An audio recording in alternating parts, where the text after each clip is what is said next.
Prions. Ô Dieu puissant, Seigneur tout-puissant, sage, omniscient, nous venons devant toi en ce soir, te remerciant pour ta sainte parole. Père, ce serait une chose terrible d'être dans ce monde sans ton saint livre, parce que nous ne saurions pas ce qui se passe et vers où les choses vont. Nous te remercions de nous avoir donné une boussole sûre qui nous indique d'où nous venons, pourquoi nous sommes ici et où les choses vont. Nous demandons, Père, pour que ton Esprit Saint puisse nous guider alors que nous ouvrons ta parole. Et nous te remercions d'avoir entendu nos prières car nous les faisons au nom de Jésus. Amen. La première chose que nous voulons faire aujourd'hui dans notre étude est de revoir ce que nous avons étudié lors de notre dernière conférence. Et je vais parcourir cela rapidement. Donc j'espère que vous étiez là la dernière fois et que l'examen sera suffisant pour comprendre où nous allons dans les Écritures, dans notre étude de ce soir. Vous vous souvenez que la dernière fois, nous avons étudié la première partie de la prophétie des 70 semaines. Et en résumé, nous avons vu que la prophétie des 70 semaines commence à partir du moment où l'ordre est donné de restaurer et construire Jérusalem. Nous avons remarqué qu'il y avait 4 décrets qui étaient donnés concernant Jérusalem. Le premier décret était donné en 536 par Cyrus le Grand. Le deuxième décret avait été donné par Darius en l'an 520. Aucun de ces décrets n'autorisait la restauration et la construction de Jérusalem. Il n'autorisait que la construction du temple. Et puis, nous avons vu le troisième décret, qui était le décret d'Artaxercès Ier. Il a donné en l'an 457 avant Jésus-Christ. Et nous avons vu que c'est le décret qui correspond aux critères bibliques pour le début des 70 semaines. Et cela pour 3 raisons. Tout d'abord, Artaxercès utilise le même mot, dabar, commandé, tel qu'il est utilisé dans Daniel chapitre 9. Deuxièmement, les autres dates, 536 et 520, sont beaucoup trop tôt pour que ce soit une prophétie messianique. Et le dernier décret qui a été donné en 445, qui était vraiment une réaffirmation du décret qu'Artaxercès avait donné en l'an 457, est trop tard. Et donc, aucun des 3 autres décrets ne correspond aux critères quant au temps ou à l'utilisation du mot spécifique dabar, qui signifie ordre ou décret. Une troisième raison, c'est que nous avons vu dans notre étude que le décret d'Artaxercès est le seul qui autorisait les Juifs à réétablir leur ordre politique et social. Aucun des autres décrets ne les autorisait à réellement recommencer le fonctionnement de la théocratie hébraïque. Donc nous avons vu que le décret de restauration et de construction de Jérusalem a commencé en l'an 457 avant Jésus-Christ. En fait, c'était lors de l'automne de 457 avant Jésus-Christ. Et ensuite, nous avons également vu que pendant les 49 premières années, 7 x 7, 49, c'était la période de la restauration et de la construction de Jérusalem. Et cela a été fait dans des temps troublés. Vous pouvez lire par exemple le livre d'Esdras, toutes sortes de troubles et d'opposition dans la restauration de la ville et de la religion de la nation juive. Donc les 7 premières semaines ont à voir avec la restauration et la construction de Jérusalem. Puis il est dit, après 62 semaines supplémentaires, le Messie viendrait. Et le mot Messie signifie quoi? Le mot Messie signifie celui qui est oint. Et nous avons vu que Jésus a été oint à quel événement de sa vie? Il a été oint au moment de son baptême avec l'Esprit Saint. Ça, c'est lorsque le Messie vient. Et cela a lieu en l'an 27 après Jésus-Christ, en fait, lors de l'automne de l'année 27. Il faudrait que ce soit à l'automne de l'année 27 parce que le décret d'Artaxercès a été donné lors de l'automne de 457. Donc, vous avancez 483 ans plus tard, lorsque le Messie est oint, il devrait être oint à l'automne pour que cela soit exactement 69 semaines. Est-ce que vous me suivez ou pas? Maintenant, une autre raison pour laquelle nous savons que c'était à l'automne, c'est parce que Jésus a été tué au printemps. Et donc, pour savoir quand est-ce qu'il a été oint, 3 ans et demi plus tôt, il vous faudrait remonter 3 ans et demi à partir du printemps de l'an 31 quand il a été crucifié. Donc vous remontez au printemps de l'année 30, au printemps de l'année 29, au printemps de l'année 28, puis une demi-année à l'automne de l'année 27. Donc en résumé, le Messie a été oint en l'an 27 après Jésus-Christ. Et puis nous avons vu qu'à un moment donné au cours de cette dernière semaine, ce n'est pas spécifié au verset 26, il est dit au cours de cette dernière semaine, le Messie serait retranché, ce qui signifie qu'il serait tué. Mais ce ne serait pas pour lui-même, ce serait pour les autres. Puis nous avons vu qu'à la suite du retranchement du Messie, Jérusalem serait détruite. Et dans notre étude, nous avons vu que Jérusalem serait détruite par le peuple du prince. Et nous avons vu 3 possibilités quant à qui est celui ou qui sont ceux qui ont provoqué la destruction de Jérusalem. La première idée, c'est que c'était Titus. Nous avons vu que ça ne peut pas être Titus, car Titus n'a pas confirmé l'alliance pendant une semaine et Titus n'a pas mis fin au sacrifice et à l'offrande au milieu de la dernière semaine. Donc Titus ne peut pas accomplir cela. Il ne fait pas non plus référence à un futur antéchrist après l'enlèvement de l'Église, parce que nous étudions cette prophétie en détail et nous remarquons que cette prophétie ne traite pas de l'antéchrist. Cette prophétie traite de qui? Elle traite de Christ. C'est une chose sérieuse de prendre une prophétie qui s'applique à Christ et de l'appliquer à l'antéchrist. Le diable ne veut pas que les gens sachent cette prophétie parce qu'elle est si exacte et spécifique quant au moment où le Messie allait venir. Et le diable sait que si les gens comprennent, ils diront « Non, Dieu connaît la fin depuis le début et Jésus est venu exactement au bon moment. » Donc nous avons vu dans notre étude que le prince est en fait Jésus. Il a déjà été identifié comme le Messie, le prince. Et donc le prince est le Messie et le peuple du prince, c'est qui? Le peuple du prince, c'est la nation juive. Et donc vous dites, pasteur, est-ce que la nation juive a détruit Jérusalem? Quelle est la réponse à cette question? Oui, ils l'ont détruite. Ils l'ont détruite en rejetant le Messie, en rejetant Jésus-Christ. Maintenant, nous sommes au point où nous pouvons commencer un nouveau matériel en étudiant le reste de la prophétie des 70 semaines. Et je vous invite à aller avec moi au chapitre 9 de Daniel et le verset 27, où nous allons continuer notre étude.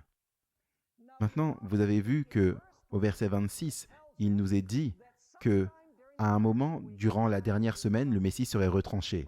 Mais il ne nous dit pas précisément quand, au cours de cette dernière semaine, le Messie serait retranché. Mais au verset 27, il nous est dit spécifiquement quand est-ce qu'il serait retranché.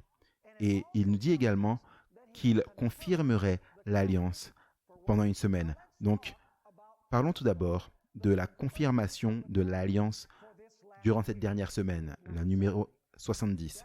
Daniel 9, verset 27 dit « Il confirmera l'alliance avec plusieurs pendant une semaine. » Je lis de la version New King James.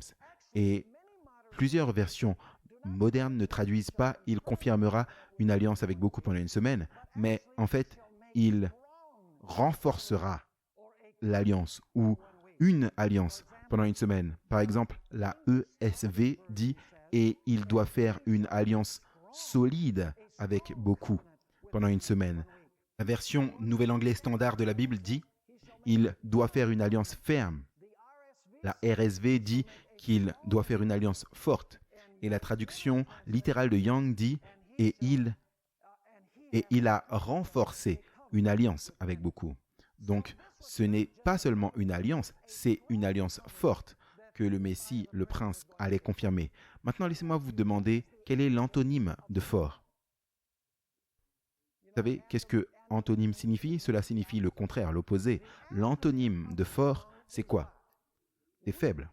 Maintenant, pourquoi cette alliance, qui est confirmée pendant une semaine par le Messie, le prince, est-elle forte?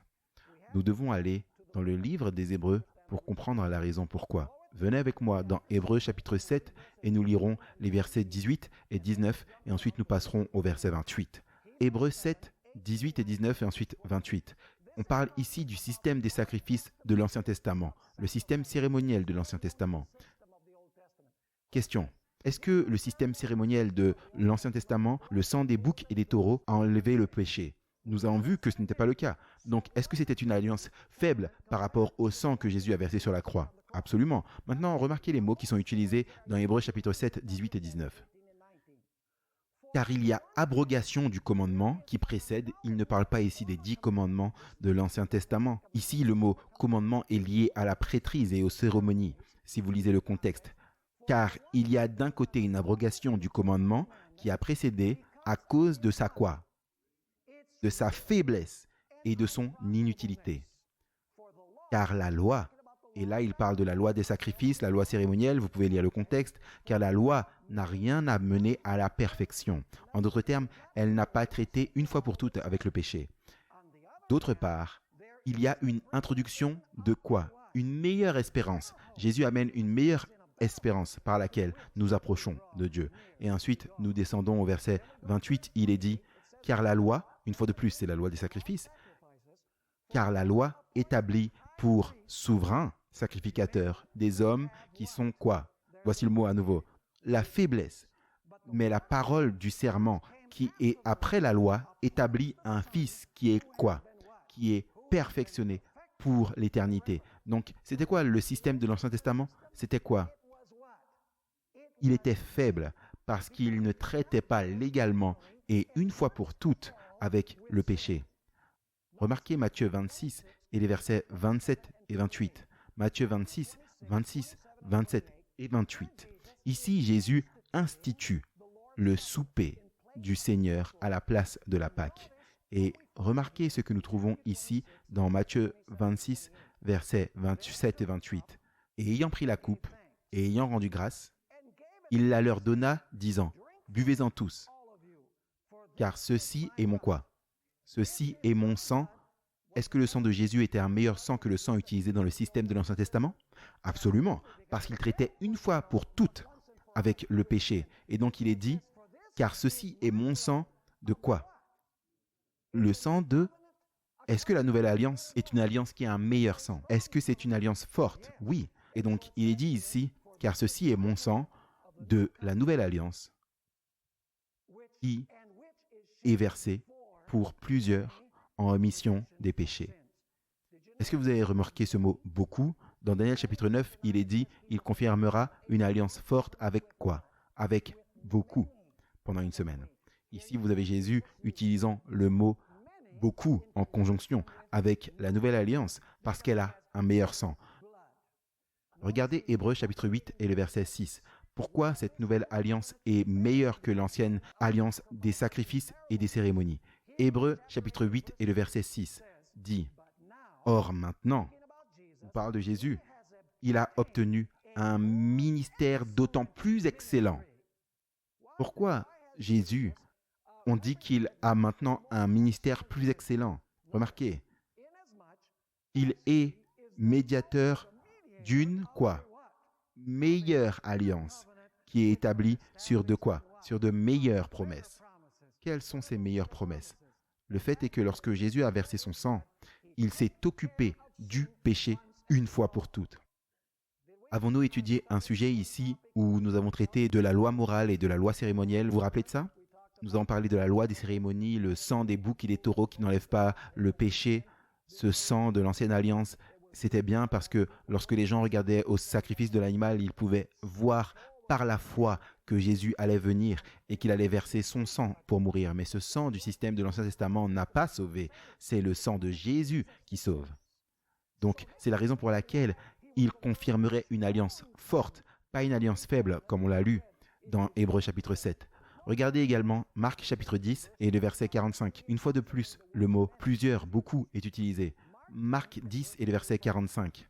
Car aussi le Fils de l'homme n'est pas venu pour être servi, mais pour servir et pour donner sa vie en rançon pour beaucoup.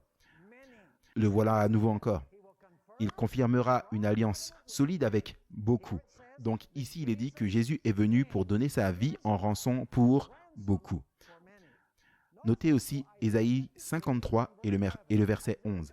Ésaïe 53 et le verset 11. C'est une prophétie messianique. Il est parlé de Jésus, tout le chapitre parle de Jésus, et il est dit ici, parlant du Messie, il verra du fruit du travail de son âme et sera satisfait. Par sa connaissance, mon serviteur juste enseignera la justice à quoi? Le voici à nouveau, à beaucoup. Et lui, il portera quoi? Il portera leur iniquité. Maintenant, laissez-moi vous demander ceci. Quand Jésus a confirmé l'alliance pendant une semaine entière, est-ce que cela signifiait-il que la porte de l'approbation n'avait pas été fermée pour la nation juive pendant toute cette semaine? Absolument. Est-ce que l'approbation s'est terminée pour les Juifs lorsque Jésus a été crucifié? Parce qu'à ce moment-là, nous ne sommes qu'au milieu de la dernière semaine. Et après cela, il y a encore 3 ans et demi. Est-ce que Jésus a envoyé des messagers supplémentaires à la nation juive après sa mort et son ascension au ciel? Oui, tout à fait. Venez avec moi dans Matthieu chapitre 23 et le verset 34. Matthieu 23 et le verset 34. Nous allons lire plusieurs versets qui viennent après le verset 34. Il est dit, et c'est ici Jésus qui parle, ce sont les malheurs sur les scribes et les pharisiens. C'est pourquoi, voici, je vous envoie, donc là c'est 2 ou 3 jours avant que Jésus ne meure, c'est pourquoi, voici, je vous envoie des prophètes. Est-ce que le don de prophétie était encore disponible pour la nation juive? Oui, c'est très important. C'est pourquoi, voici, je vous envoie des prophètes, des sages et des scribes.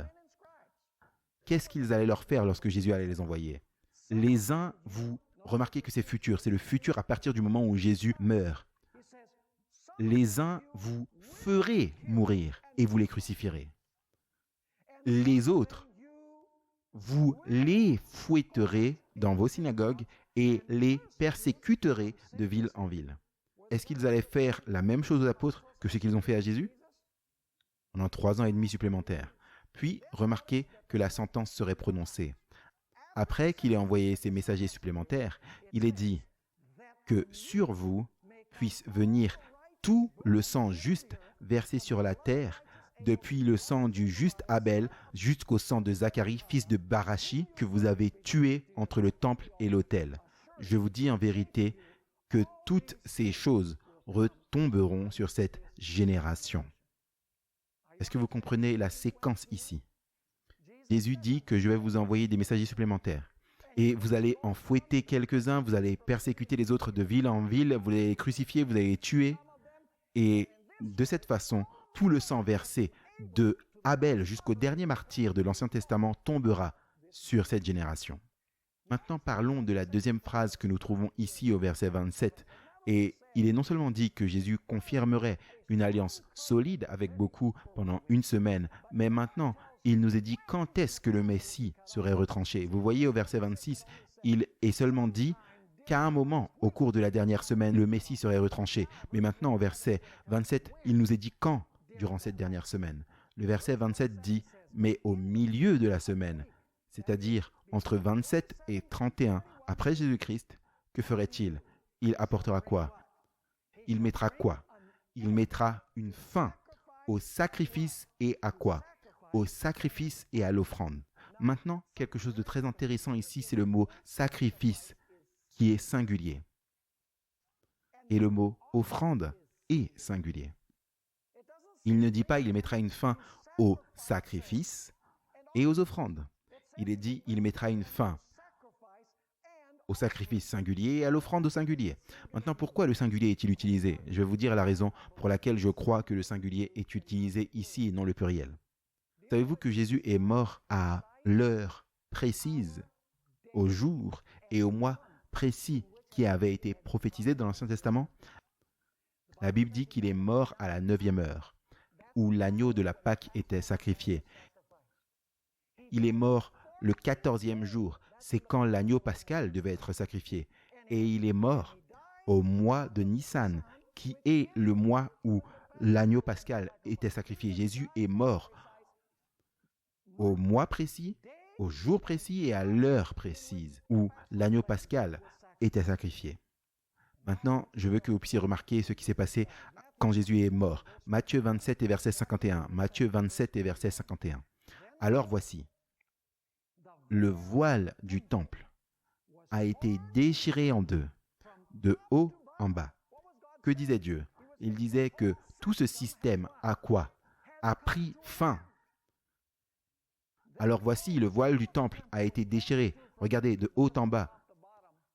Si vous voulez déchirer un rideau, il vous faudra le déchirer de bas en haut. Vous ne grimpez pas sur une chaise puis le déchirer de haut en bas. Mais c'est Dieu qui a fait cela. Et il est dit qu'il y a eu un tremblement de terre et des rochers qui se sont fendus. Ellen White ajoute quelques informations éclairantes sur ce qui s'est passé au moment même où Jésus est mort. Vers Jésus, à la page 757, elle dit ceci. Tout est terreur et confusion. Le prêtre est sur le point de tuer la victime. Mais le couteau tombe de sa main sans force et l'agneau s'échappe. Est-ce que le sacrifice a pris fin? Est-ce que l'offrande a pris fin? À ce moment précis, oui. Et ainsi, elle dit que l'agneau s'échappe et ensuite elle explique pourquoi. Le type a rencontré l'antitype, c'est-à-dire la promesse s'est accomplie dans la mort du Fils de Dieu. Le grand sacrifice a été fait. Pensez-vous que c'était l'intention de Jésus que les Juifs comprennent que vraiment l'évasion de l'agneau, le fait qu'aucun agneau n'a été sacrifié ce jour-là, était censé leur apprendre que le système sacrificiel était arrivé à sa fin? C'était l'intention de Dieu. Maintenant, ils ont continué leur sacrifice après cela. Mais après le sacrifice de Jésus, ces sacrifices étaient totalement quoi? Totalement inutiles. Parce que le sang des taureaux et des boucs et des agneaux ne peut pas enlever le péché. Donc, le sacrifice et l'offrande singulière ont pris fin ce jour-là parce que quand Jésus est mort, le sacrifice n'a pas été fait, l'offrande n'a pas été faite parce que l'agneau s'est échappé de la main du prêtre. Est-ce que vous me suivez? Maintenant, parlons de la destruction de Jérusalem. Parce que immédiatement après, il soit dit qu'il confirmerait une alliance solide avec beaucoup pendant une semaine, il est dit au milieu de la semaine, il fera que le sacrifice ou l'oblation ou l'offrande cesse immédiatement. Il est parlé de la destruction de Jérusalem. Est-ce que la destruction de Jérusalem a quelque chose à voir avec le rejet du Messie? Les deux fois, le Messie est retranché au verset 26, puis il parle de la destruction de Jérusalem. Au verset 27, il parle du Messie mettant fin au sacrifice et à l'offrande, puis il parle de la destruction de Jérusalem. Et les évangiles confirment cela. Daniel 9, verset 27, la dernière partie du verset décrit la destruction de Jérusalem. Il est dit « Et sur les ailes des abominations ». Est-ce que c'est un mot-clé? C'est très certainement un mot-clé. Sur les ailes de l'abomination sera celui qui fait quoi? Est-ce que c'est un mot-clé également? Très certainement. Sur les ailes de l'abomination sera celui qui rend désolé. Même jusqu'à ce que la consommation qui est déterminée soit déversée sur quoi? Déversée sur le désolé. Et qui est le désolé? C'est Jérusalem. Souvenez-vous, quand Jésus a quitté le temple de Jérusalem, il a dit « Votre maison vous est laissée quoi? Désolé, parce que Jésus est parti. » En d'autres termes, ce verset de Daniel chapitre 9 et le verset 27, quand il utilise le mot « désolé » pour se référer à Jérusalem, il utilise le même mot que Jésus a utilisé dans Matthieu chapitre 23 et le verset 38, quand il a quitté le temple, la Shekinah est partie et il a dit « Votre maison vous est laissée désolée ». Soit dit en passant, ce sont les mêmes deux mots, abomination et désolation, qui sont utilisés dans Matthieu 24, les versets 15 et 16, pour décrire la destruction de Jérusalem. Notez ce qui est dit ici dans Matthieu 24, 15 et 16. C'est pourquoi quand vous verrez l'abomination de la désolation, c'est les deux mots-clés que nous avons trouvés au verset 27. Maintenant, qui parle de l'abomination de la désolation? Oh, donc quand vous verrez l'abomination de la désolation dont il est parlé par Daniel le prophète se tenir dans le lieu saint, que celui qui lise, qu'il comprenne, alors que ceux qui sont en Judée fuient vers les montagnes. Est-ce que le peuple fidèle de Dieu a vu le signe et s'est enfui? Était-il sauvé de la destruction? Oui, tout comme lorsque le temple de l'Ancien Testament a été détruit. Il y avait un groupe qui avait été épargné et ils étaient sauvés. Maintenant, qu'est-ce que cela veut dire quand vous verrez l'abomination de la désolation? Cela parle vraiment des armées romaines qui viennent et détruisent Jérusalem à cause de ces abominations. Notez Luc 21 et le verset 20. Luc 21 et le verset 20. Ici, il est dit, et Jésus parle. Mais quand vous verrez, c'est un passage parallèle à Matthieu 24, quand vous verrez Jérusalem quoi? Entourée d'armées. Quelles armées? Les armées romaines. Alors, sachez que quoi? Voici le mot-clé. Sa désolation est quoi? Est proche. Donc, est-ce que la destruction de Jérusalem a quelque chose à voir avec la mort du Messie?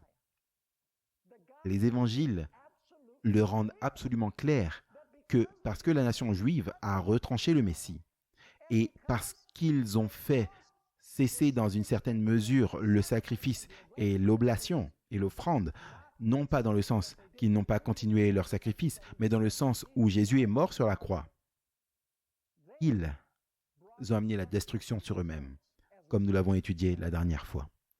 Maintenant, parlons de la date de fin des 70 semaines. Jésus a été baptisé à l'automne de l'année 27. Il a été crucifié au printemps de l'année 31, 3 ans et demi plus tard. Combien d'années supplémentaires faudrait-il avoir pour que la dernière semaine des 70 semaines arrive à la fin? Il vous faudrait avoir 3 ans et demi de plus. Maintenant, j'aimerais que vous puissiez remarquer Matthieu chapitre 10 et les versets 5 et 6. Ici, Jésus parle et remarquez ce que Jésus dit à ses disciples. Matthieu 10, 5 et 6.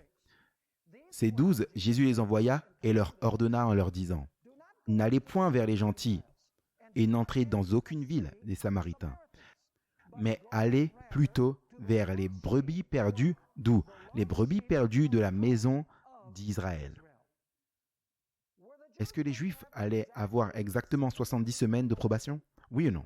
Oui, donc leur probation ne peut pas se terminer en l'an 31. Leur probation doit se terminer 3 ans et demi plus tard. Maintenant, il y a quelque chose de très intéressant ici.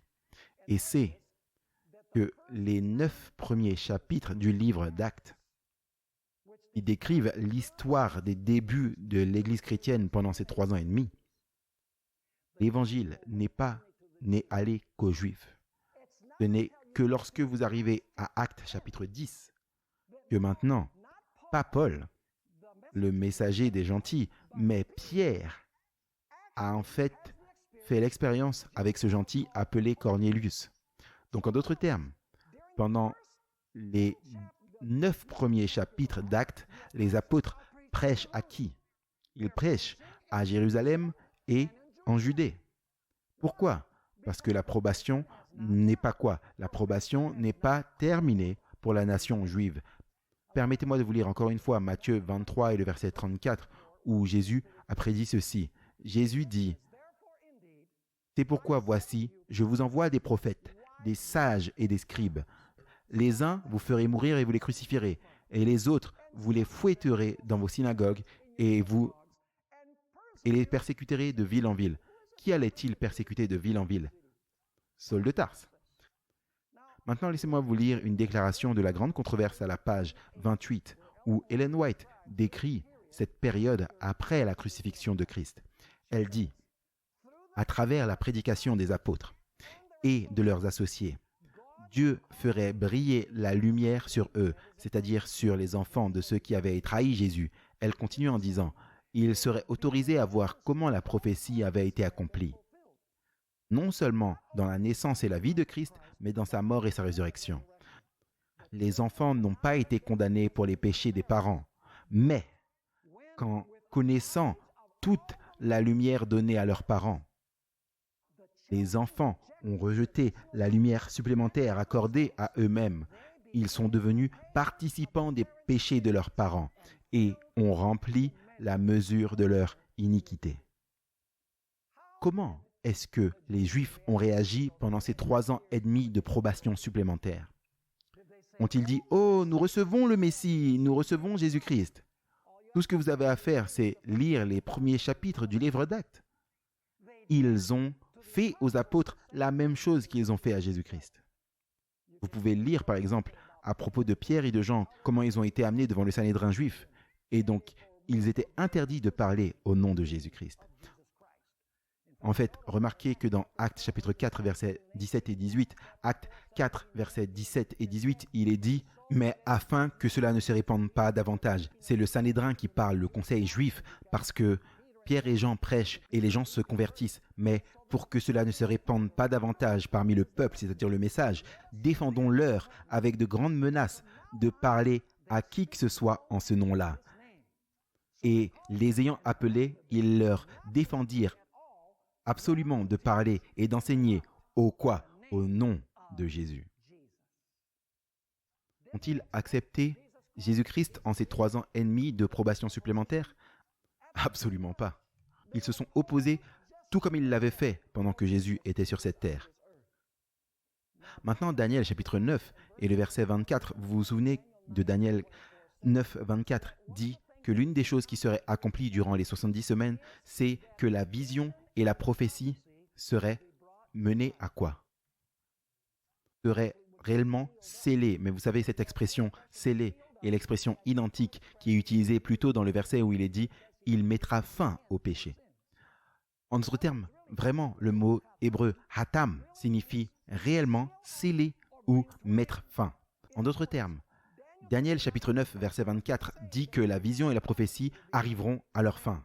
Lisons ce verset. Daniel 9 verset 24. 70 semaines sont déterminées sur ton peuple et sur ta ville sainte pour enfermer la rébellion, pour mettre fin au péché. C'est le mot même qui est utilisé. Plus tard dans le verset, pour sceller. En d'autres termes, il est dit pour mettre fin au péché, pour expier l'iniquité, pour amener la justice éternelle, pour sceller. Ça, c'est le même mot hébreu identique qui a été traduit par mettre fin au péché. Ça devrait, avec la cohérence, être traduit comment? Mettre fin à quoi? À la vision et à la prophétie. Et pour oindre le Saint des Saints. Donc, qu'est-ce qui allait se passer à la fin de cette période? La vision et la prophétie prendraient quoi? Prendraient fin. Est-ce que c'est exactement ce qui s'est passé? Absolument. Laissez-moi vous dire quelque chose sur le rôle du prophète dans l'Ancien Testament. Le rôle du prophète dans l'Ancien Testament, c'est que quand Israël était très très infidèle, constamment, tout le temps, Dieu leur enverrait des prophètes. C'était en fait les avocats de Dieu dans le tribunal de divorce. Dieu disait, je vais vous divorcer parce que vous êtes tombés amoureux des pratiques des nations et vous avez eu d'autres amants, vous avez joué la prostituée. Et donc, il enverrait des prophètes et il disait, je veux divorcer. Mais ensuite, il y avait toujours de l'espoir. Il disait, mais si tu te repens et que tu te détournes de tes mauvaises voies, alors je renoncerai à l'idée de divorcer de toi.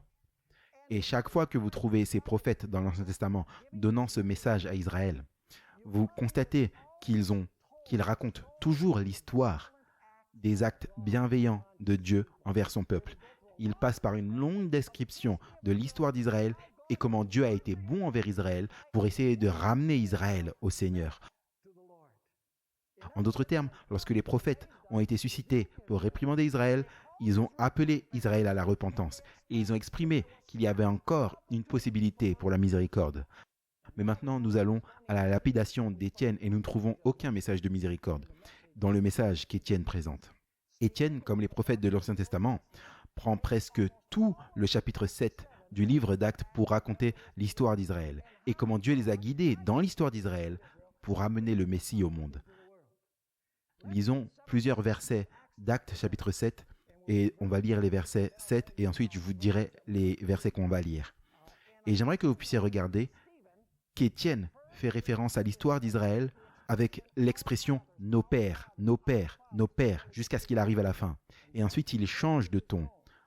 Remarquez le verset 11. « Alors il arriva une famine dans tout le pays d'Égypte et en Canaan. » C'est à l'époque de Joseph. « Et en sorte que nos pères ne trouvèrent point de vivre. » Allons au verset 19. « Ce roi, c'est-à-dire Pharaon, usant d'artifice contre notre nation, traitant durement nos pères, jusqu'à leur faire exposer leurs enfants afin qu'ils ne fussent point conservés en vie. » Ensuite, il est dit au verset 38. « C'est lui qui, Moïse, lors de l'assemblée dans le désert, s'entretenait avec l'ange qui lui parlait sur le mont Sinaï et avec nos pères. » Remarquez, nos pères encore une fois, et qui reçut des paroles de vie pour nous les donner. Et ensuite, il est dit « nos pères ».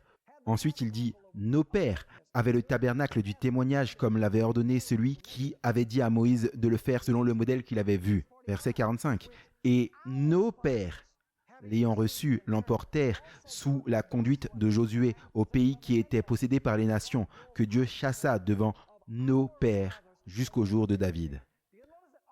Vous remarquez que tout au long de l'histoire, il parle de quoi? Il s'inclut lui-même dans l'histoire d'Israël. Il dit nos pères, nos pères. Mais quand il arrive à la fin de son discours, j'aimerais que vous puissiez remarquer le chapitre 7 et le verset 52, il y a un changement de ton et un changement d'expression. Il leur dit, maintenant il porte l'accusation comme les prophètes l'ont fait dans l'Ancien Testament. Il décrivait les actes bienveillants de Dieu, puis il présentait l'acte d'accusation. Puis le prophète disait, revenez au Seigneur, parce qu'il ne veut pas vous divorcer. Étienne ne dit pas revenez à l'Éternel, il ne fait que les accuser. Remarquez ce qui est dit ici, dans Actes 7, 52. Quel est le prophète que vos pères n'aient pas persécuté? Vous voyez, il se déconnecte du patrimoine de ceux qui ont fait ces choses dans l'Ancien Testament. Lequel des prophètes vos pères n'aient pas persécuté? Et ils ont tué ceux qui avaient prédit l'avènement du juste, que vous avez livré maintenant et dont vous avez été les meurtriers. Vous savez, cela me rappelle le discours que Jésus a donné au temple, aux scribes et aux pharisiens. Malheur sur les scribes et les pharisiens. Jésus n'a pas non plus dit nos pères, mais il a dit vos pères. Remarquez ce que nous trouvons dans Matthieu chapitre 23 et le verset 32. Jésus dit « Remplissez alors la mesure de quoi? De la culpabilité de vos pères. » En d'autres termes, Étienne se dissocie de ces individus qui étaient nos pères jusqu'à ce qu'il présente son acte d'accusation. Ensuite, il dit « Vos pères ont fait cela. » Remarquez Matthieu chapitre 23 et le verset 34. Matthieu 23 et le verset 34, on a lu ça, mais on va le lire à nouveau. Jésus parle. Quelques jours avant sa mort, il dit, c'est pourquoi voici, je vous envoie des prophètes, des sages et des scribes. Vous ferez mourir les uns et les crucifierez, et les autres, vous les fouetterez dans vos synagogues et les persécuterez de ville en ville.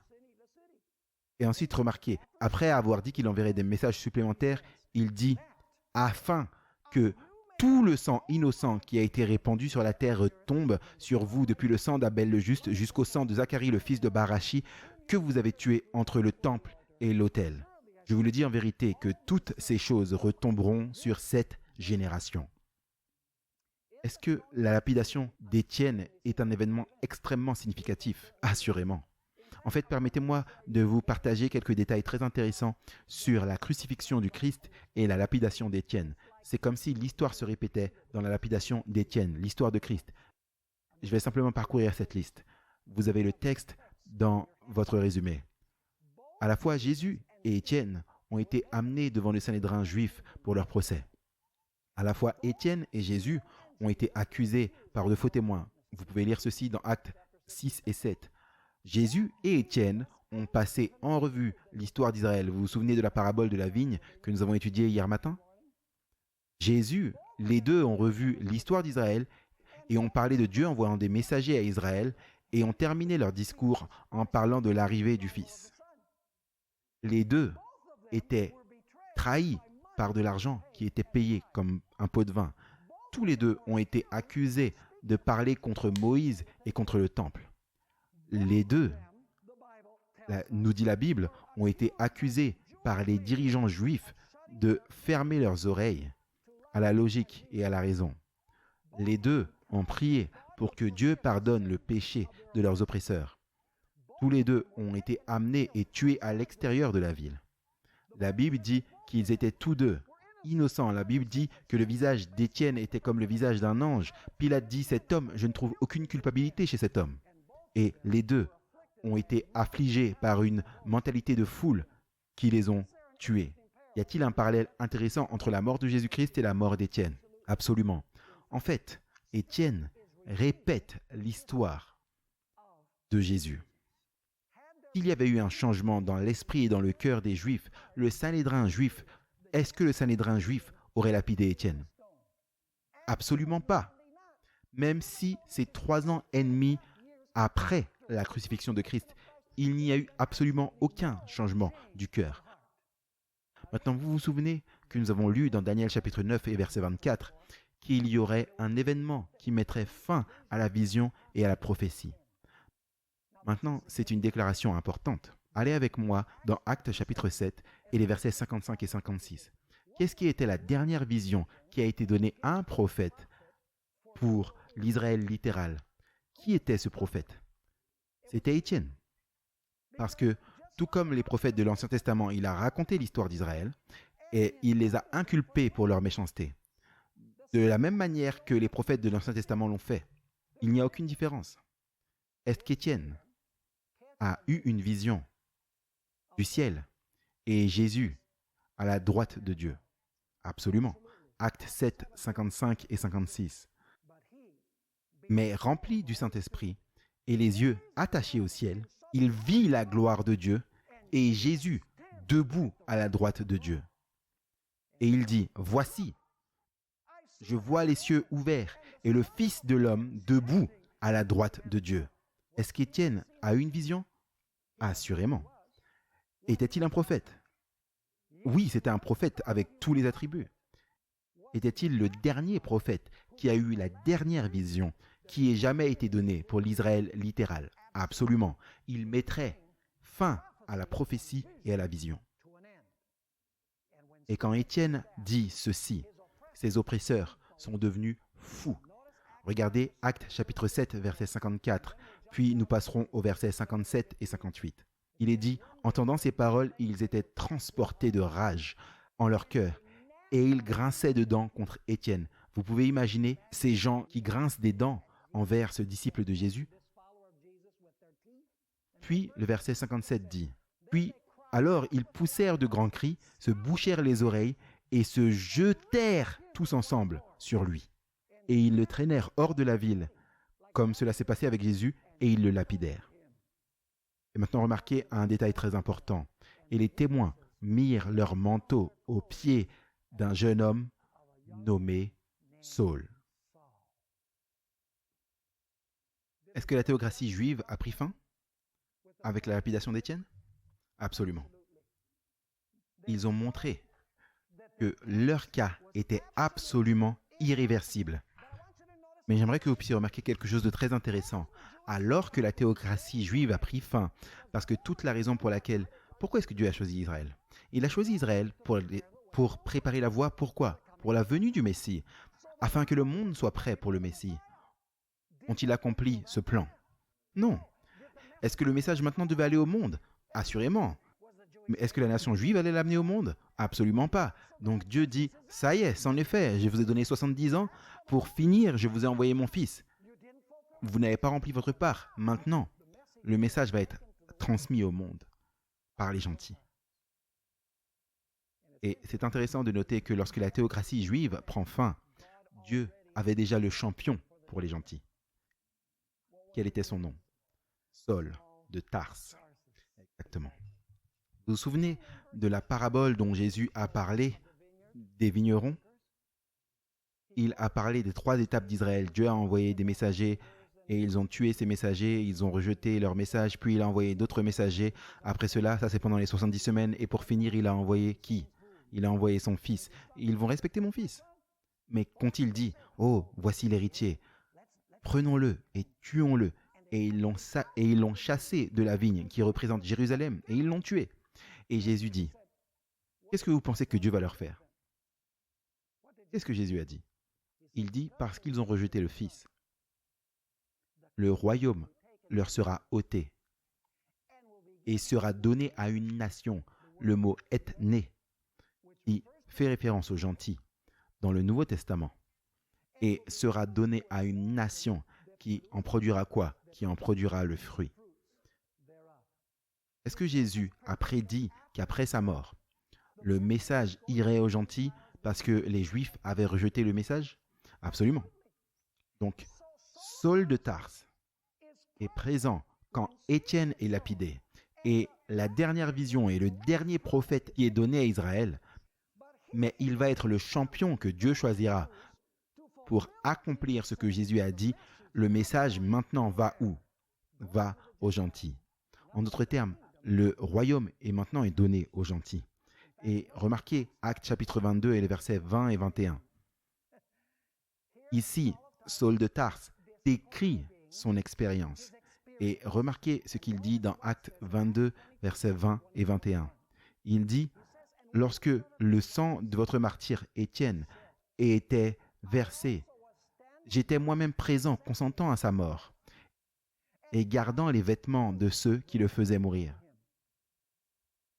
Maintenant, remarquez, il était présent là, et il les encourageait à lapider Étienne. Mais maintenant, regardez ce que nous trouvons au verset 21. « Mais il me dit, va, car je t'enverrai bien loin vers les gentils. » Est-ce que vous voyez la connexion?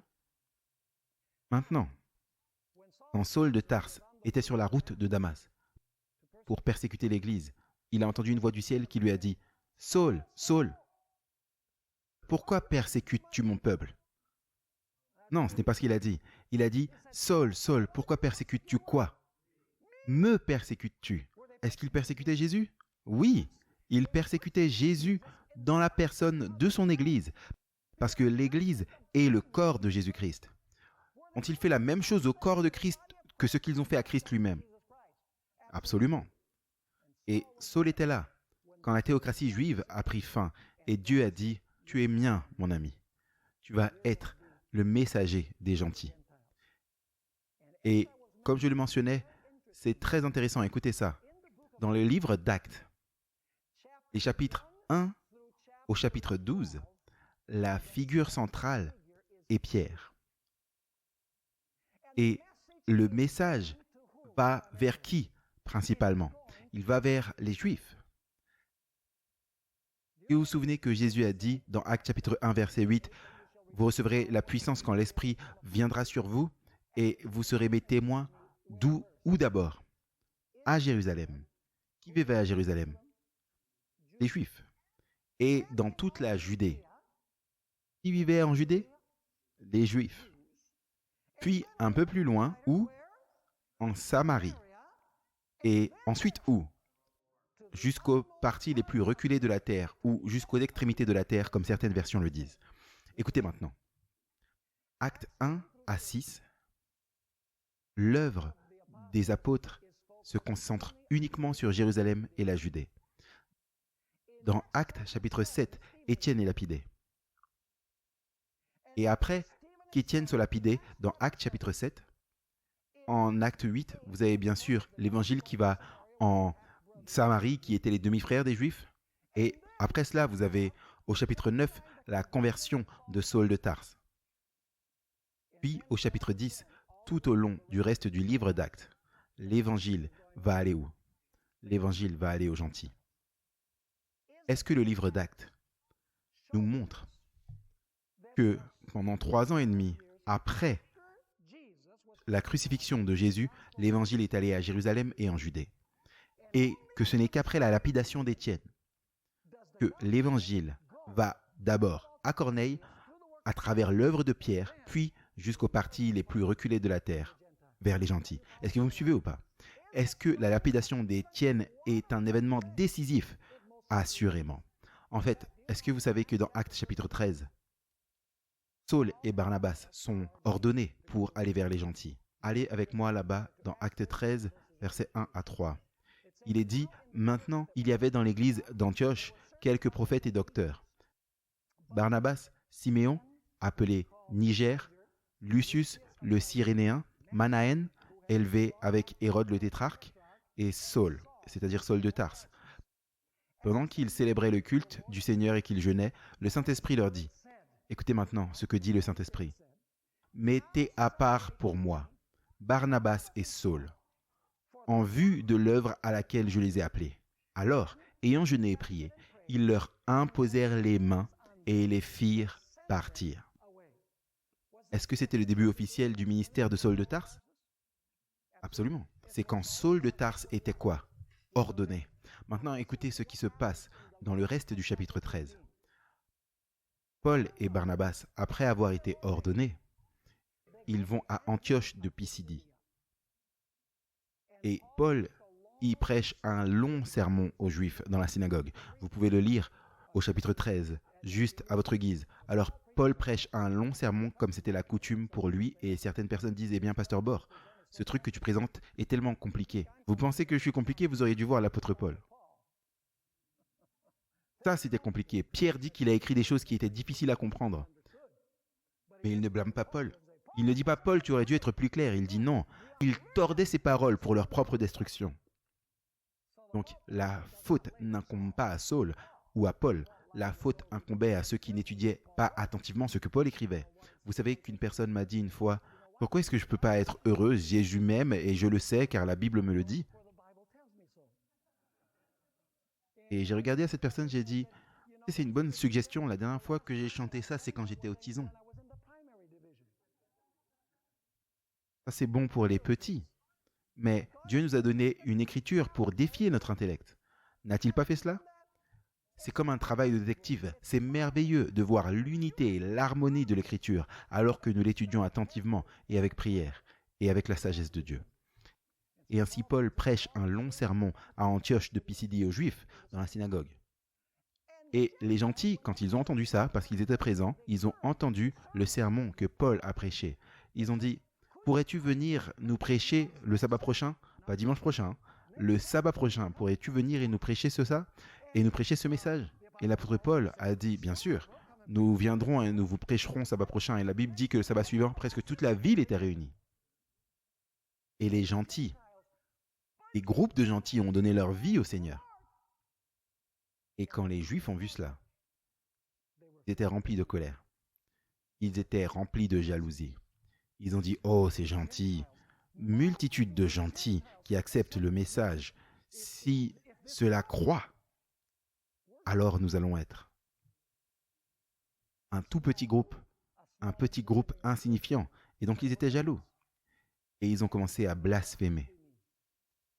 Lisons cela dans Acte 13, versets 46 à 47. Rappelez-vous, c'est le premier voyage de Saul où Paul prend après son ordination. Il veut toujours prêcher à qui?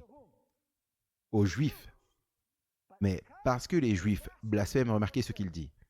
Alors Paul et Barnabas s'enhardirent et dirent, c'est à vous d'abord qu'il fallait annoncer la parole de Dieu. Pourquoi c'était nécessaire que la parole de Dieu soit d'abord prêchée aux Juifs? Parce qu'ils avaient 70 semaines, exactement. Mais puisque vous la rejetez et que vous vous jugez vous-même indigne de la vie éternelle, voici, nous nous tournons vers les gentils. Est-ce que c'est le royaume dont Jésus a parlé? Le royaume vous sera enlevé et donné à une nation qui en produira les fruits? Absolument. Nous nous tournons vers les gentils. Et maintenant regardez, car le Seigneur nous a ainsi commandé. Je t'ai établi comme la lumière des gentils pour être leur salut jusqu'aux extrémités de la terre. Est-ce que c'est une prophétie claire? La prophétie des 70 semaines? Je veux dire, c'est incroyable comment Dieu a prédit toutes ces choses. Des siècles avant qu'elles ne se produisent, précisément et exactement. Oubliez Nostradamus. Vous devez utiliser l'imagination, vous devez étirer votre imagination pour trouver quoi que ce soit qui se soit accompli aujourd'hui. Ici, il vous est dit exactement quand, quoi et où. Et vous savez ce qui est triste? Presque tout le monde protestant a pris la dernière semaine de cette prophétie et au lieu de l'appliquer au Christ, l'applique à l'Antéchrist qui, soi-disant, se lèvera après l'enlèvement de l'Église. C'est une affaire sérieuse de prendre une prophétie qui s'applique au Christ et de l'appliquer à l'Antéchrist. Et écoutez attentivement ce que je vais dire. Ce que les protestants ont fait, et aussi l'Église catholique romaine en faisant cela, c'est qu'ils ont exonéré la nation juive du terrible crime de crucifier le Messie. En disant que cette prophétie s'applique à l'avenir, après l'enlèvement de l'Église, ils disent que les Juifs n'étaient pas coupables de rien à l'époque. Mais vous savez quoi d'autre? Parce que le protestantisme et le catholicisme romain ont dit que la petite corne de Daniel 7 s'applique à un antéchrist futur, ils disculpent aussi l'Église catholique romaine d'avoir détruit le corps de Christ au cours des 1260 années. En d'autres termes, ce que le diable a fait, en déplaçant la vision vers l'avenir, il a exonéré la nation juive, en tant que nation, je ne parle pas des individus, du terrible crime de crucifier le Messie, Et il a également exonéré l'Église catholique romaine de persécuter le corps de Jésus-Christ pendant la période connue sous le nom du Moyen Âge. Comprenez-vous ce que je dis? Tout le monde aujourd'hui regarde vers le Moyen-Orient. Oh, regardez les musulmans, ils sont les ennemis. Oh, oui, regardez Jérusalem. Les Arabes, ils vont venir et ils vont attaquer Jérusalem. Et alors que tout le monde regarde à l'Est, la prophétie s'accomplit à Rome et aux États-Unis. Et personne ne peut le voir parce qu'il regarde au mauvais endroit. Le diable est un expert pour diriger votre attention là où la controverse n'est pas. Permettez-moi de résumer ceci. Les 2300 années commencent en l'an 457 avant Jésus-Christ. Ok? Vous avancez 69 semaines, c'est 483 années, ce qui vous amène en l'année quoi? 27. Mais il y a une semaine de plus, qui vous amène de 27 à l'année quoi? 34. Donc, ce sont les premières 490 années, et ces 490 années sont coupées de quoi? Des 2300 jours. Maintenant, de 457 à 34, vous avez les premières 490 années des 2300 années. Donc, que devez-vous faire pour savoir quand est-ce que le sanctuaire va être purifié? Vous n'avez pas besoin d'avoir la sagesse de Salomon pour le comprendre. Tout ce que vous devez faire, c'est de soustraire 490 de 2300. Parce que les 490 ont été accomplis. Qu'est-ce que cela vous donne? 1810 années. Donc en résumé, ce que vous devez faire, c'est de passer de l'an 34 à 1810 années plus tard, qui est la portion restante après avoir soustrait les 490 années. Et cela vous amènerait au moment précis où le sanctuaire sera purifié. Et si vous faites cette opération, vous trouverez que la prophétie des 2300 jours se termine précisément en l'an 1844. Mes amis, il n'y a aucun moyen de contourner cela. La prophétie est claire. La raison pour laquelle le monde chrétien n'aime pas ça, c'est parce que s'il l'acceptait, il devrait devenir adventiste du 7e jour.